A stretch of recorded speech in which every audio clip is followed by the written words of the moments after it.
Well, welcome back to Conversations. My name is Josh Wood. I'm grateful you've decided to join again today, even though it's been quite some time since our last update. And I want to apologize for that gap of time. There is a bit of an issue when it comes to recording these conversations, and that is that it relies on a stable internet connection, being that I'm here in Melbourne and most of my guests are not. The challenge has been that I haven't had a stable internet connection. So after doing some work and rectifying that, we now have this opportunity to bring you episode 6, my conversation with a good friend all the way from America, Erica Jones. Well, who is Erica?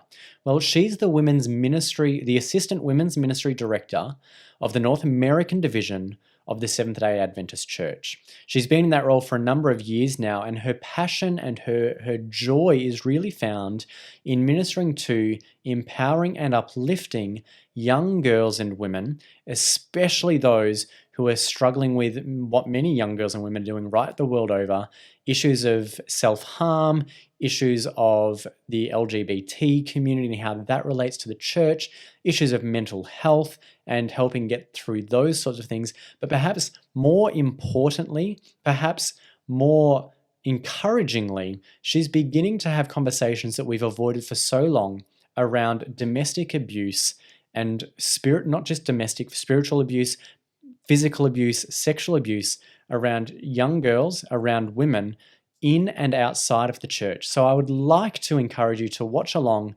perhaps with a word of caution that some of this content may trigger something on this conversation that I had with my good friend, Erica Jones. Welcome, Erica. Super excited to have this conversation with you. You and I have known each other for almost 8 years, probably 8 years at some level. But we live on different sides of the planet, which means we don't get to connect often. So whilst everyone's now joining us for a conversation, they don't realize that we've spent half an hour prior to this just catching up. That's right. But do you just want to tell everyone who you are, where you are, what you're about? And we really want to hone in, I suppose, today on the role that you play in ministry, especially as it relates to, firstly, everyday life, but the impacts that has on, life during coronavirus. Okay. So I've been working for the North American division since about 2014, and I specifically work in the women's ministries department. And when I came there, when I went to women's ministries, I really didn't know what to expect, really didn't know what I was going into. I had this idea that women's ministries was like women getting together for tea parties, but it was a job and I needed one, and it was like right place, right time kind of a thing. And over the course of probably the first couple of years, I found myself finding my niche within women's ministries, which ended up being working with the End It Now initiative, which is Adventists Say No to Violence against women, children, and men. And I also started a ministry for high school aged girls, and that has really become my passion. It's called Gorgeous to God. And so those two things have really become my life, my ministry, really both personally and professionally.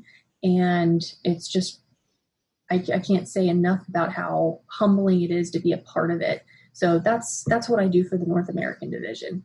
So the whole, tea party type comment, so very true, because my vision of women's ministry, and I say this as a pastor, is almost let's sit around almost singing Kumbaya while braiding people's hair and putting dandelions in the hair type of scenario. Yeah. It seems this kind of, on the surface, I think we think it's this fluffy, let's fill a gap type of ministry rather than let's do ministry type of ministry. Interestingly, you're in America, whereas I'm in Australia. The End It Now campaign here was really led by ADRA, rather than a women's ministry department. And I suppose part of the difference there is that, ADRA can operate more so in Australia than in America. So there's a difference of how that operates there. When you say you got Right. into women's ministry, you found your niche, and that kind of working with high school aged girls specifically. How did you find that? What kind of freedom did they give you to find a niche and create a program around that? Funny enough, it was because of some women in Australia. There were some women in Australia that came up with this beautiful, colorful, glossy magazine for teenage girls, and it's called Gigi, Gorgeous in God's Image. I don't know if you've ever heard of it. I have heard of this. Okay, so they started that, wonderful women. And so, years ago, they basically sent my director at the time, the women's ministries director, they sent it to her and said, take a look at this, see if you'd like to support us, see what you think about it. And me being the younger in the office, she kind of handed it off to me and said, look through this and see what you think. So I'm flipping through it and I'm thinking, this is fantastic. The articles have weight to them. They're not fluffy. These are things, real challenges that girls face. But on the other hand, I thought, how are they going to keep a print magazine? I knew, at least here in the States, print is at that point in time was definitely on its way out, right? If you're not online, you don't exist. And so that was kind of my feedback to them was, this is incredible, but it really needs to be online. And long story short, I took their content and put it online. That's how we started. I basically bought out they had four issues and they're big magazines. I bought the rights to those issues and began building Gorgeous to God for the States and Canada for NAD around those articles. And then it grew out of that to today, Gorgeous to God has articles coming in from several different places. I have several writers that contribute, several younger women that are writing to their peers. But the most probably important piece that we've added, and that's been just incredibly effective, is we have a section on there called Confidential Q&A, and they can go in and write to us about anything. There's no judgment at all. We can't see who they are. Email comes through a third-party site, and I have a team of women like myself who help answer those questions compassionately, without judgment, sound advice. They know we're Christian, but as we've grown over the years, I'm telling you, we get girls writing in from all different walks of life. Yeah. Some Christian, some not, from all around the world. So it's been incredible to watch it grow. So again, I spent time in the States, but I don't quite understand everything. In Australia, I'm not sure whether we still do, but we used to at least have a magazine called Cosmopolitan. Do you guys have that there? So yes, we do, unfortunately. You've got the Christian version, I suppose, of Cosmopolitan, whereas instead of tearing down the self-esteem issues of girls, you're building up girls, not only in self-esteem, but in spirituality. Your question section that you're talking about is like that sealed section of Cosmopolitan that, those exactly go great. So you've taken, I suppose, even in some respects, a secular product and used it for good. You've in some respects redeemed a secular product, right, by using something that you found in a print magazine in Australia. Yeah, absolutely. And the thing is, and that's why it's working. We don't actually, and I have conversations with people that feel differently about this, but my mindset is, I don't have that we're a Seventh-day Adventist program, if you will, bold front and center on Gorgeous to God. It's just not there. If you really want to go search, you can figure out who it is. But I find that typically will shut a door rather than open a door. If girls see that, they think, well, this must not be for me. Rather than keeping the door open a little bit and then seeing some of the questions other women are asking, because we know if one asks us, there's hundreds more with the same question. They can go in and read the questions and answers after we post them. And so, like I said, we're getting, like right now, especially since COVID and girls are home, I'm getting about 3,000 unique visitors a month to the website. We get 10 to 20 unique questions that are asked of our mentor group on a weekly basis. And it's been effective because they see how compassionate we are. They see that we're giving real advice. We're not just pounding the Bible and saying, see why you shouldn't be doing that. Yeah. We're giving sound advice compassionately, but we definitely have a Christian voice, it comes through. We're not shying away from that at all. And so it's almost like the door's really wide for the people to come through. And what I'd like is for them to, and I think that's what happens, is they see our response and then they go, who are these people? Because we get a lot of responses. They're like, thank you so much. This is what I needed. This is what I was looking for. Then they find out who we are and go, I want to know more about those people. So it's a different way of looking at things, because typically it's like, we're Seventh-day Adventists and we're having this event, and we're having this program, and here's our bulletin. And I didn't want to do that with teenagers. I don't think it would have worked. You've thrown me a little bit out of where my questions were going because of this topic. I'm sorry. No, that's okay. Because I'm thinking a couple of things. Firstly, I'm thinking you're doing women's ministry for teenagers. Now, traditionally in an Adventist context, that's just left, even if it's, teen girls ministry, that's left to youth ministries. Correct. So how does that work? Has there been some discussion, and I imagine there might have been, of you're stepping on toes of another department? That certainly could have happened, but I am a believer, and maybe it's, my age and whatever, but I'm a believer in collaboration, right? So as this got going, rather than waiting for them to find out, I walked a couple doors down to the youth department and I said, hey guys, there's at NAD, all three of the director and the associate directors are male, right? So I walked down and I had a conversation and I showed them the magazine and I kind of gave them my ideas for what I was going to do. And do you know, those men have been so incredibly supportive. Not only do they, when they travel, they give out postcards about it, they talk about it, they put money behind it. They take money out of their budget for youth ministries and put it into my Gorgeous to God budget. That's how much they believe in it. What departmental department in the Adventist Church ever uses their budget to fund someone else's budget departmentally? None that I know of. Yeah. Now, it doesn't really happen. You're a younger person. You're not the almost beehive hairstyle with the grey kind of through it. So you've probably got a different view on things in women's ministry as to the traditional women's ministry vision that people have, which I think is a really positive thing. I think, we certainly need to recognise the potential of younger people to lead in these spaces. But the passion that you're speaking about, with going down those 3 or 4 doors to speak to the youth ministries department, partly that comes because you've worked in youth ministries as well.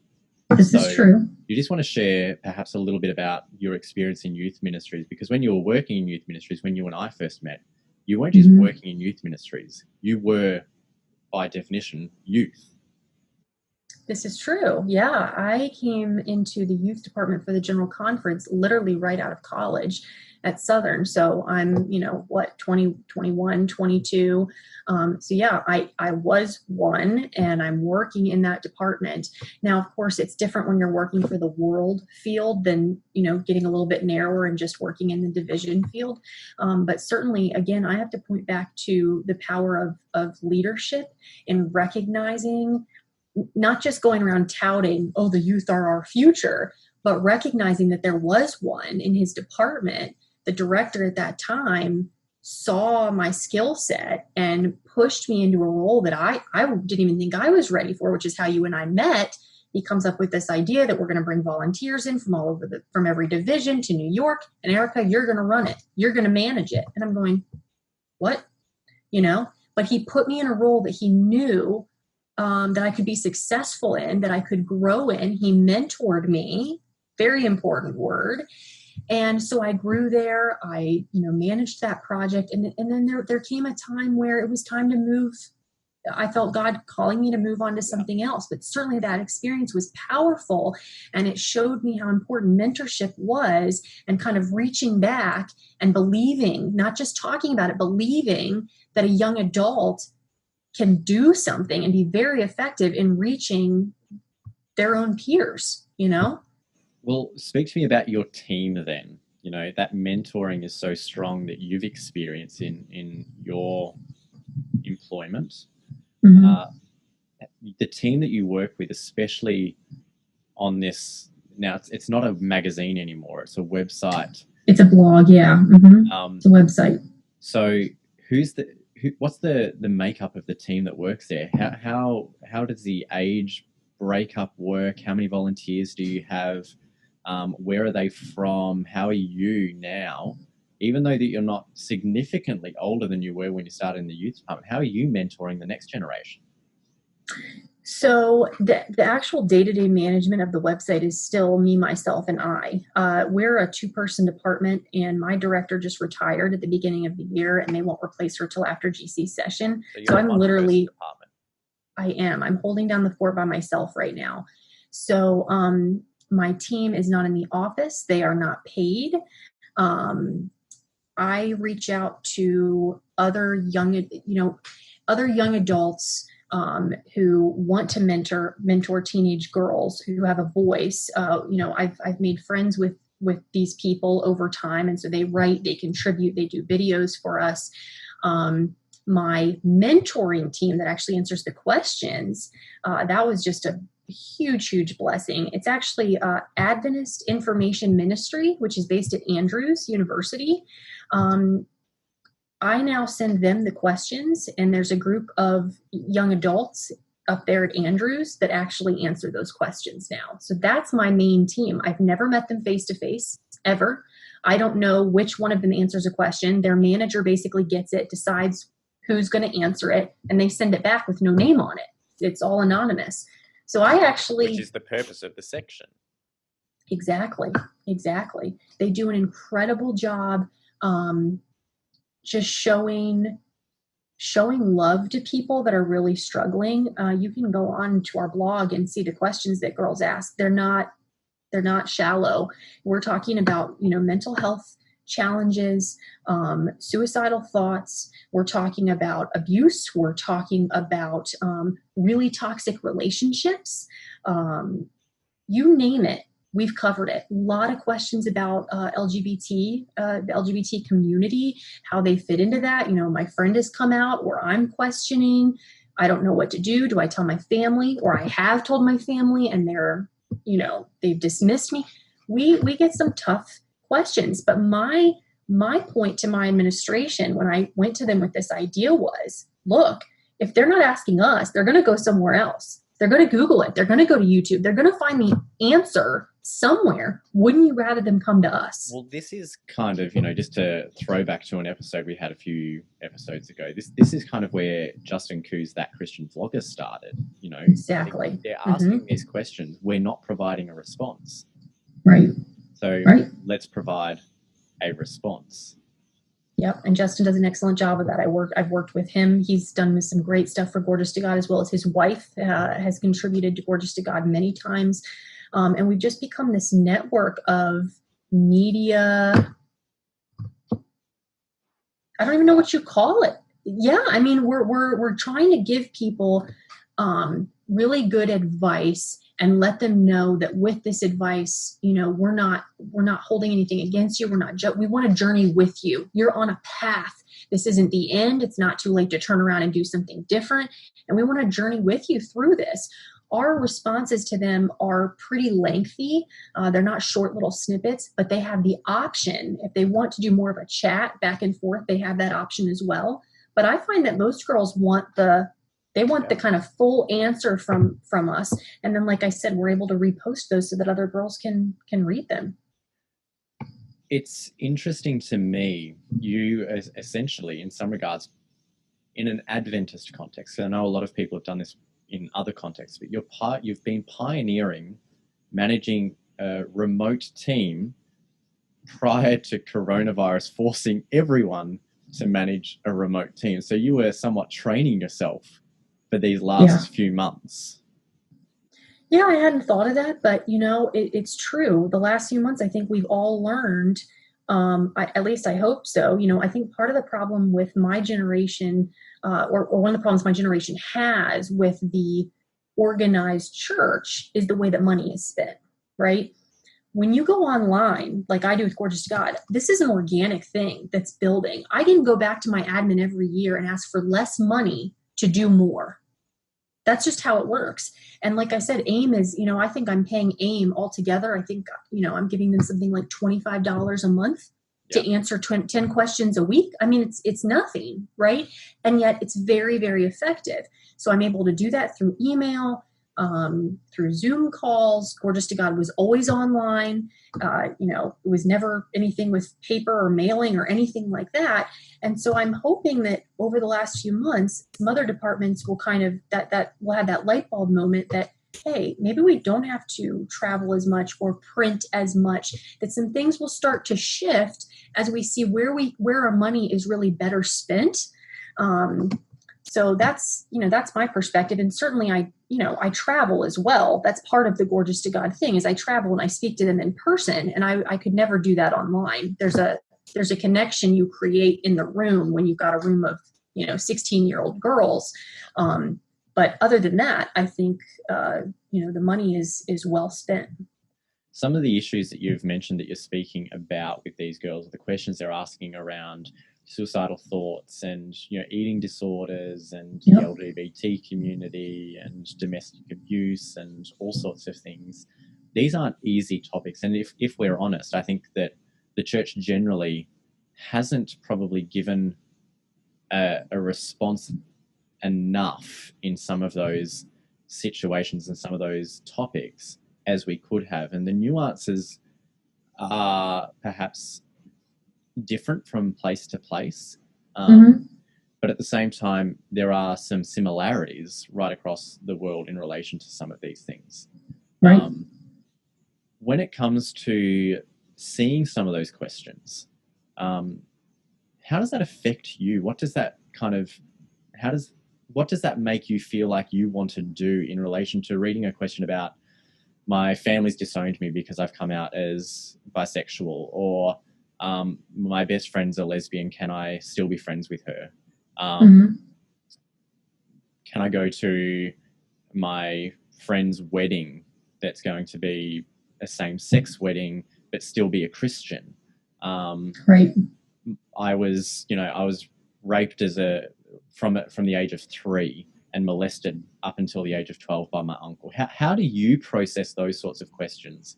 What does Gorgeous to God do? What does women's ministry do? What does Erica do with some of that content? Because that's heavy stuff. It's very heavy stuff. I will tell you that with the first year that we launched that portion. So the first year of Gorgeous to God, it was just, it was articles and videos and like blog kind of stuff. When we launched the confidential Q&A section and it really started to take off, I think my experience, I know that God placed me in this position to work with End It Now, get, the training and the experience on abuse issues front and center alongside this was not a coincidence, because a lot of times they go hand in hand and they are very heavy.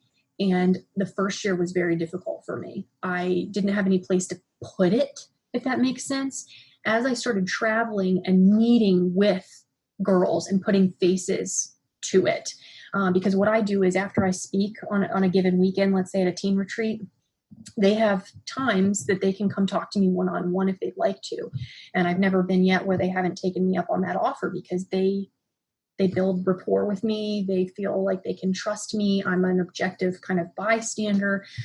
And doesn't mean I don't cry sometimes. Doesn't mean that I don't hurt. I do very much. But God just started showing me, if you focus on how big it seems, like this will never end, you will lose sight of what you're doing. You have to just be in that moment with each girl, and with each message that comes in, I shoot up a prayer and I ask, I pray over that girl, that woman, and I move forward with them. Because if I get stuck, it's like I work I'm a co-manager of a dog rescue here in my area. If I were to really stop and think about the fact that I will never be able to help every dog that needs it, right? There's no way, because people are going to keep breeding dogs, not spaying and neutering their dogs. It's going to go on till the end of time, right? If I focus on that, I'm going to give up. I'm going to throw my hands in the air and say it's not worth it. And it's the same thing here. Until Jesus comes back, these problems are going to exist. And my choice is either walk through it with them, journey through it with them, praying all the time, asking for wisdom, asking for insight, or I can throw my hands up and say, there's just too much, there's too many of them. And really the strength and the peace comes from him. He sent me on this mission that I really didn't ask for, would never have known was coming. And I feel so privileged because I go into these teen retreats and it's like, these girls trust me with their lives, really serious things. And something that I say can literally change the trajectory of the next choice that they make, the path that they go down. And, some of that is sharing my own story about, divorce at a young age and my own struggle with anxiety and depression. And that's, that's the beauty too, is God puts some of these, we have these heavy, he doesn't put it, but we have these heavy moments in our life where we're like, why are you letting this happen to me? Well, now I can tell you he's turned it into something beautiful because I can relate to them. Because I went through those things, I get it. I've had heartbreak. I've had depression. And it changes everything when you can look somebody in the eye and feel like you can truly, truly empathize with them. And I think that's the difference is, doing this work that you're doing from behind a computer screen, de-identifying all of these stories is one thing. But the moment they become a person in front of you, a person with a face and a person with a name and a person with their own voice that's crying out to you, it can become perhaps too much, but you're doing something for that person. You're never going to reach everyone. You're never going to, and I think the risk is, I suppose, having that savior complex yourself around, I must save all of them. Right. The sad reality is that's never going to happen. We live in a world where these sorts of issues and self-esteem, depression, mental health issues are just, they're rife. When you're never going to be able to save all of these people, but you can impact some of them. Right. And that's all I can do. Those that are in my path, whoever he puts in my path, I do feel a certain responsibility for. And so I take that on. And, I also, part of what I've done over the last couple of years, it just registered with me that this was really my calling, what I'm doing with young women. And so I'm about halfway through my master's program in professional counseling. And that's given me even more tools to be able to, you're only as good to other people as you are to yourself. I mean, it's just foundational when you're doing this kind of work and you have to be, a huge support to someone else and journey with them through difficult things. You also have to see the importance of taking care of yourself, your own mental health, your physical health, your spiritual health. And so that program is also giving me the tools to be able to handle some of the things that I have to hear. And one of the things that I would say to people perhaps who are watching and listening is, in my experience, don't be afraid to seek professional help to vent some of these things. Oh, absolutely. Like, the counselor at times is your best friend. So there should be no stigma, as much as there is a stigma with seeking professional help yourself. Just go there. It's going to be the best thing you can do for yourself. I'm a huge believer. I mean, I'm becoming one partially because of the influence that it had in my life. So I was going to counseling for my anxiety and depression. I'm a huge believer in it. I'm really trying to get rid of that stigma. And especially in faith communities, there's a feeling like, if you're going through that, if you're having anxiety, your faith isn't strong enough or you're not praying hard enough. And that's just simply not the case.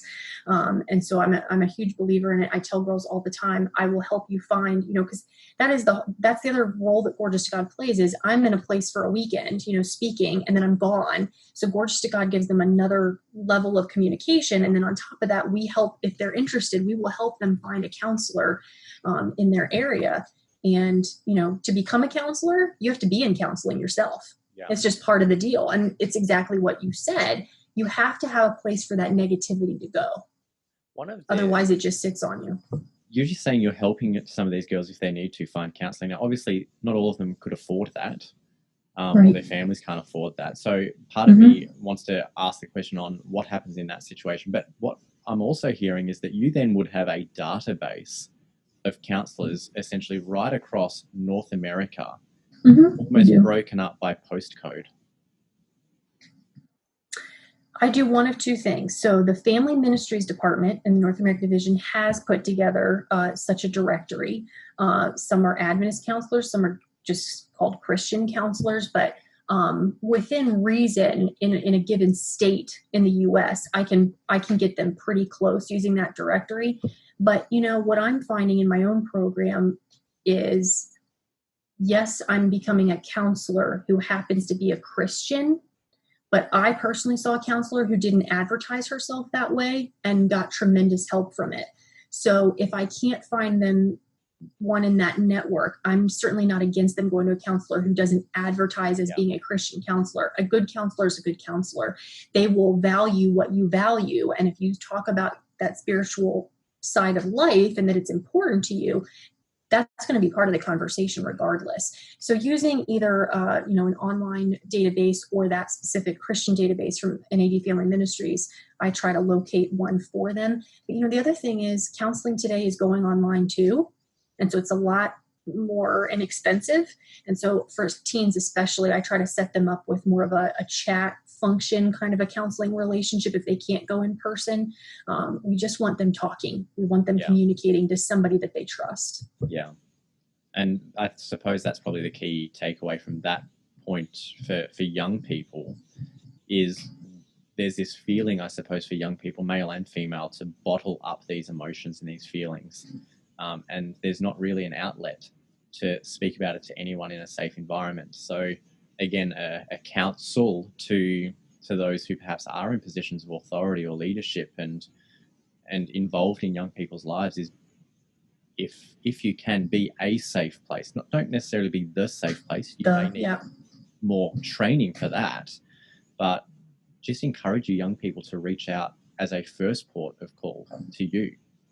Exactly. I as I've been doing this, I've had more and more requests to come and speak to youth directors, youth leaders, youth pastors to say, how are you doing what you do? Because it's obviously working. So tell us what we're doing wrong.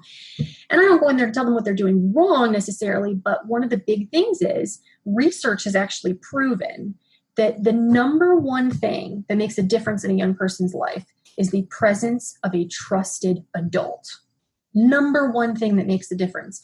But the other side of that coin is, and especially in faith communities, that I have to tell them is, you have to be willing to put your shocked face away. Just put it away. And if you can't, this isn't the place for you. If you care about them, but you know your limits, and we talk about some of these things, and you know your limits, and you know that that's not you, there's no judgment, but get out of the way. It's not a place for you. Those years are so fundamental in terms of their trajectory and the big decisions they make about career and marriage and family. You've got to get out of the way if you're not willing to really journey with them. And it is a huge responsibility. Huge. Let's go there for the time being. And I know that one of the conversations that we're wanting to have is one of the more vocal issues that you've been speaking about as you've traveled around the last few years has been issues of domestic violence, and not just domestic violence, statistically speaking, in society, but domestic violence in faith communities.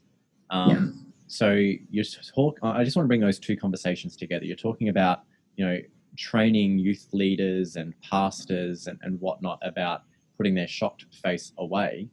But what happens when we're talking about issues such as domestic violence, when we're talking about issues such as molestation and those sorts of things? How do church people react to those conversations? More often than not with disbelief.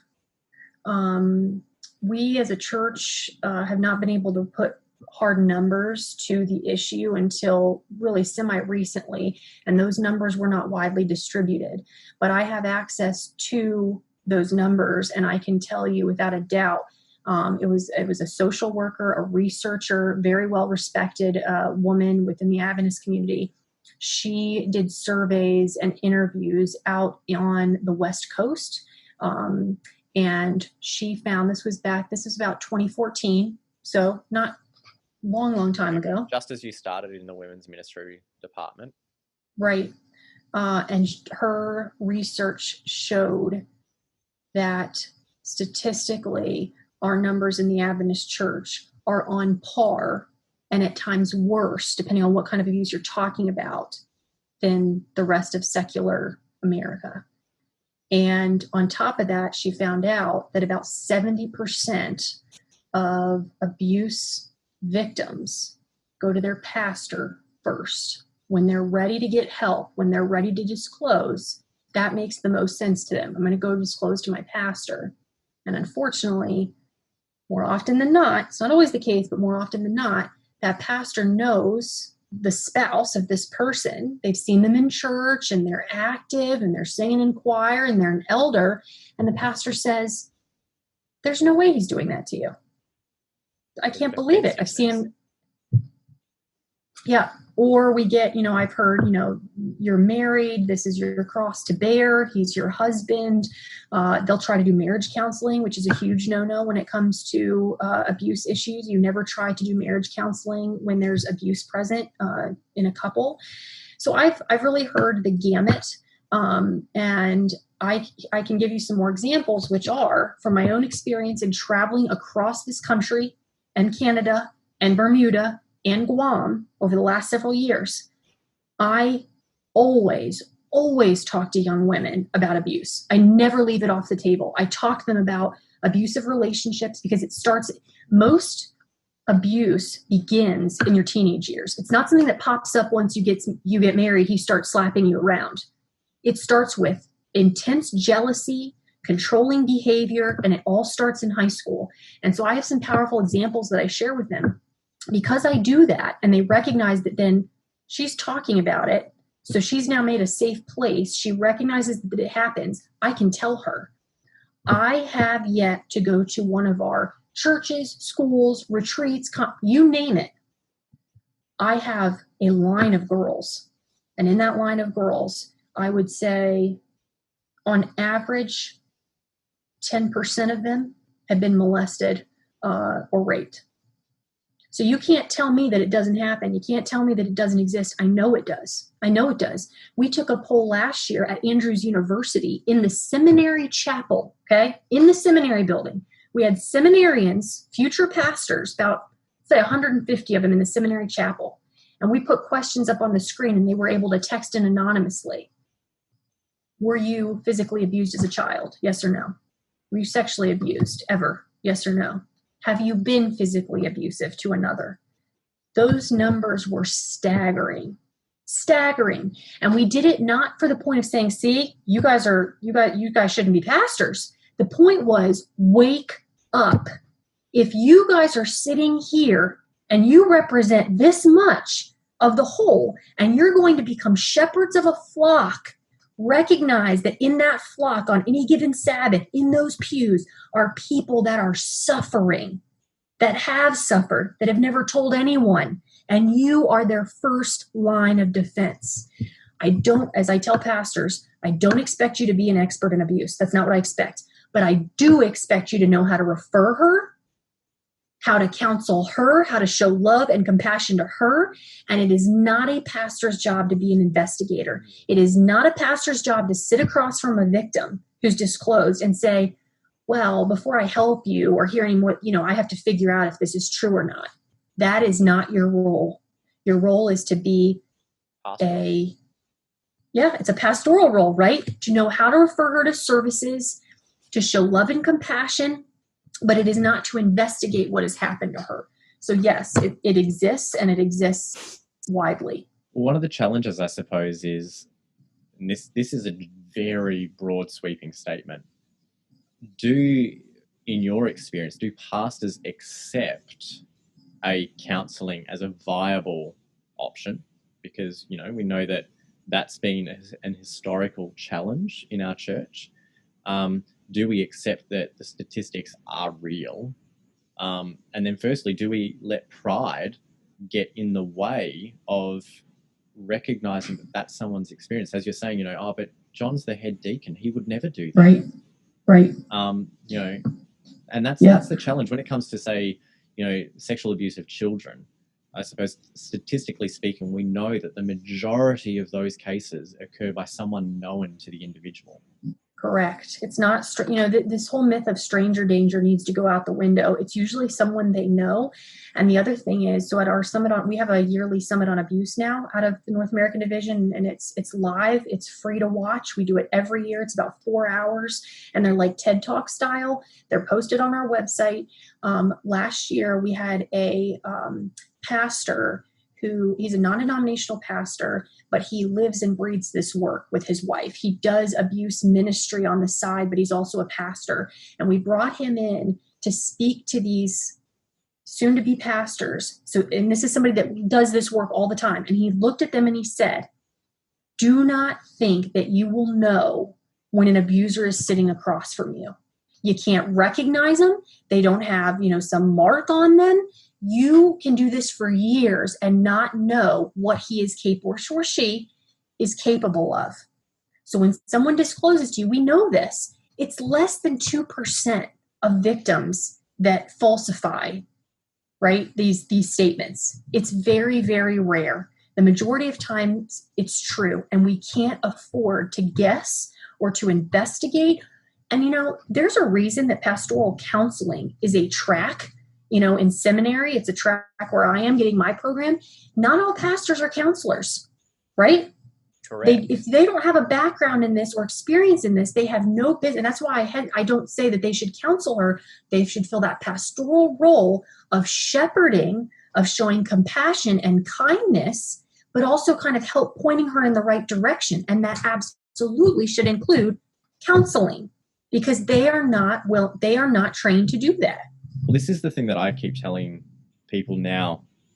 I'm looking at, in my role as a pastor, marrying some couples over the coming months. And strictly speaking, I suppose the preparation for that is called premarital counseling. But I'm deliberately trying to not use that term and just call it marriage preparation, because I don't want people to confuse counseling with pastor, because they're two very different skill sets.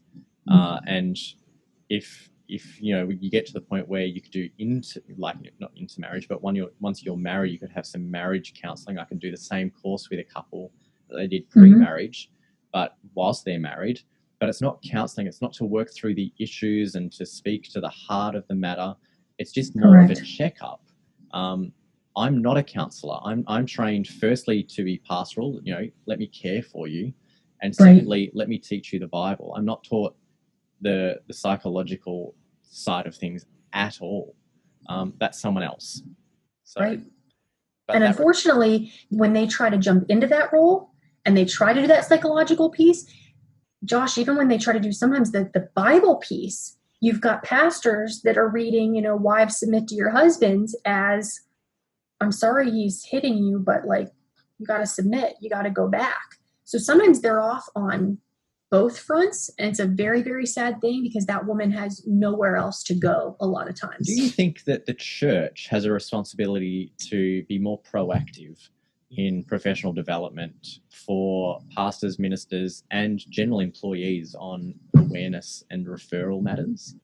Yes, I do. I think it's a no-brainer. So we came up over a year ago. We came up with a decision tree, if you will. It's free from our website. You can download it, and it helps When you say lay your members. website, you're talking NAD Women's Ministry website? No, I'm talking about End It Now North America. Okay. When we're talking about abuse issues, I'm talking about enditnownorthamerica.org, not to be confused with enditnow.org, which is the GC site, and they don't have the resources that we have.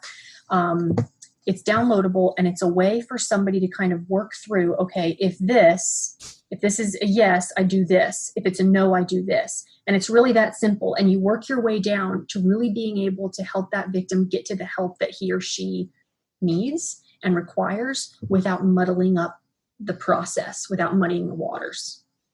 Yeah, I think it's imperative. And actually, I have to say, our HR department this year at North American Division, we always have sexual harassment training, a couple of times a year. And this last time, she brought me in to add this component of understanding intimate partner violence and all kinds of abuse. And so I did some training actually for our own NAD employees on that.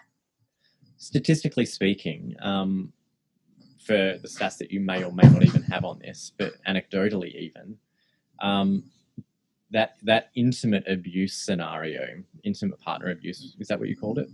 It's IPV, intimate partner violence. Okay, intimate partner violence.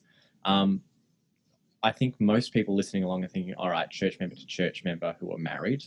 What about in the pastoral relationship? So if there is abuse happening by a Seventh-day Adventist employee at any level, which would include a pastor, right?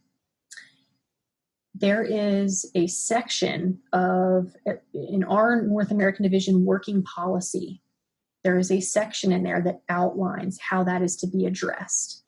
I would say it's not widely distributed, and we are talking about that, and we are working on that, because as much as it's for internal purposes, I believe, and I have said this, I believe that the victim of abuse by a Seventh-day Adventist employee has a right to know that that policy exists, that there is a protocol, there is a process for them to get help and for lack of a better term, for justice to happen. Yeah. Right?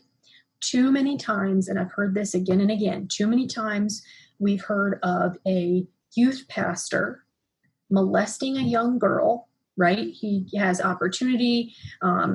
He takes advantage of that. And rather than, that conference may deal with it by saying, well, you got to go. We can't deal with this. You just got to go. But they don't report it to the conference that he's applying to. So he pops over to another conference and repeats it. And in my mind, the first time he does it, it's on that church, right? The second time he does it, it's on us. Yeah. It's on administration. It's at the very top tier. It's on us to have prevented him from moving from one place to the other. Yeah. We helped him be able to do that. So more training needs to take place at every level. The Seventh-day Adventist Church, it's interesting that non-denominational pastor that came and spoke to us, he said to me, it's very interesting. He said, the way the Seventh-day Adventist Church is organized, you have these tiers. He said, abuse, actually, you have the perfect structure for abuse case management. You have the perfect structure. You guys should be the gold standard for how abuse is dealt with in a faith community. And that's my goal. That's my goal, is to be that gold standard where people know that they're safe, that there's a protocol that we're going to follow up, that we're going to be successful in background checks, even for volunteers. We have a screening process. Any volunteer working with children has to go through that screening process. And sometimes I get pushback. And that's it's surprising. Manual for how many years? Correct. Long time. That's still talking about it. Not a new development. Nope. But it's new in terms of really putting it in people's faces as often as we can in different formats and saying, look, you're liable for this. If that's how I have to get to them through insurance and money and other things, that's how I'll get to them. But you're liable for this. And if your volunteers don't do this background screening and something happens to that child, that's on you. Yeah. And it's funny, I've gotten I've gotten many emails from churches saying, we've got to show some grace and extend some mercy here. And yeah, he's got a little bit of a record, but no, there is no but. He can be in church. A sexual predator can be in church in a pew and come listen on Sabbath. He is not allowed to be around children. Yeah. Period. Or you get the other end of the extreme, which I've dealt with in my pastoral experience thus far, is, but I'm not a pedophile. Why do I need to jump through these hoops? Yeah, it's a privacy concern. I don't want to put all my information in this database. And I say, that's absolutely fine. You just can't volunteer in this way. You don't have to do it. Nobody's forcing you to. But if you want to be in this role, this is non-negotiable. That's it. One final question kind of to wrap up our discussion, and then I'll ask you for final comments. The US in various states have done this a bit differently, but you've largely speaking had a shelter-in-place order that was issued almost nationwide, but managed a little bit differently. How do you think that order has impacted the role and work that you do, specifically in relation to domestic violence within the faith community that is the church? Do you think that the church has done some work to help mitigate the risk for those who are in abusive relationships? Just generally speaking, I suppose, what comment do you have on that? It's a very difficult thing. I've been interviewed several times on that very topic, and we had one of our Seventh-day Adventist members out in Washington State manages a domestic violence shelter. And so I had her come on and I interviewed her with, for all of my women's ministries directors to say, hey, what can we do? We know the numbers are on the rise. We know that they're stuck at home. I had to be careful because I didn't want people thinking that COVID was creating abuse. That wasn't the connection. It's that you're at home and the abuser is going to abuse more because he has her, or the other way around. They're locked in. They're all at home. Yeah. And so we wanted to make sure that we were careful about, people getting overly stressed or having like an anger management problem from abuse. Abuse is a cycle. It is a pattern that repeats itself. It's not an anger issue. So we brought her on and she said, this is a really tough time. The best thing you all can do is build awareness for those people that are stuck at home on all of your channels, everywhere that you can. Be posting this information about how to stay, it's hard to say, but stay alive and stay healthy and well, and keep your children safe while this happens, while this goes on. So in that realm, End It Now North America, I was so relieved and so thankful to God that he'd already put us in this place of building this awareness and prevention campaign. We existed online already. So I went online and on our website and on our Facebook page and on my women's ministries, we're on top of it, sharing from abuse experts how these victims could stay safe at home. That was really all that we could do, was tell them that we see them. Yeah. You know what I mean? They were known to us. We were lifting them up in prayer, and to give it, if we could, to supply some tips, if you will, for staying safe while this was going on. That was really all we could do. And it's been a very difficult time knowing that that's happening and that our churches are closed, shelters closed as well. There were some that if they were already in there, they could stay, but they weren't accepting new people. So very difficult time. Wow. Yeah.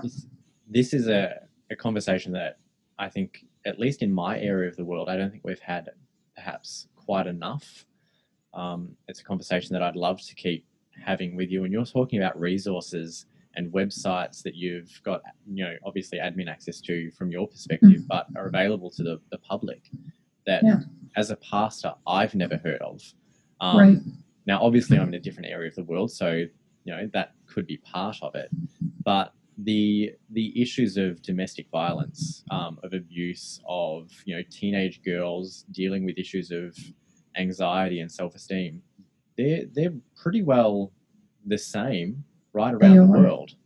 They are, and that's why I can actually, thanks to Google Analytics, I know who's clicking in that website, and they are from all around the world, from the most remote corners of the world. And even with North America, in different regions, right? You think, well, I probably, do things a little bit differently when I'm in California versus when I'm in Montana or Kansas or Canada or Guam, right? I do things a little bit differently, but the problems are the same. Yep. They really are. Their struggles are the same. And they identify with these challenges. And that's why Gorgeous to God, it's why I love what it's been able to do, because it's created a community of, I'm not alone in this. Yeah. She just wrote exactly how I'm feeling. Yeah. There's support in knowing that there is a community there that's going through similar challenges, I suppose. Yeah. So, do you have any closing thoughts as we wrap up this discussion? Just that my hope and my prayer, as someone who, never saw myself working for the official organization, right, of my church. In your yearbook, it was never like, Erica will be the Associate Women's Ministry. No. NAD. No. I was going a very different direction, and God pulled me this way, and I'm thankful, and I feel so privileged to be able to do what I'm doing. And I just hope and pray that as this church as we go through these difficult times together, that we recognize that people are hurting, and that if our church is not serving that need, if we aren't really putting, hands on the problems and saying, I see you, God sees you, you're known, you're loved, you're not alone in this. That is what we should be all about, whether it's no matter what age you are, no matter what you're going through. If the church is not serving to help people in their pain and their suffering, as one of my friends said to me, he said, if you were to go pick up your church, your actual local church, if you were to just pick it up today and move it, would the community around that church realize that it was gone? Well, If all the of our answer, churches have experienced that in the last few months, haven't they? mm-hmm. Yeah. What are we doing? We tend to be very insular. We're kind of speaking to ourselves, doing things for ourselves. And these two ministries have just really made me realize the impact and the power of touching people's pain first, which is really what Jesus did. Healing, reaching their heart first and saying, I love you and I'm here to journey with you. And then when that conversation becomes more about, God and my life and theirs and the Bible and all of those things, it's beautiful. It's a beautiful thing, but it has to start with that heart connection and reaching people at that emotional level. There you go. Well, thank you, Erica. I really appreciate the conversation. You've opened my eyes, I suppose, a bit more to this conversation. It's something that I've been aware of, but perhaps not as aware as I could be. And I really hope that other people use this as a springboard to perhaps informing themselves a bit more around the challenges of mental illness and anxiety and depression, especially with younger girls, but also those issues of domestic violence in the home, not just in secular society, but even in our own faith communities. So thank you so much for your time. I've actually thoroughly enjoyed this conversation, partly because I got to see your face and catch up. Thank you. The feeling is mutual. Thank you so much for having me.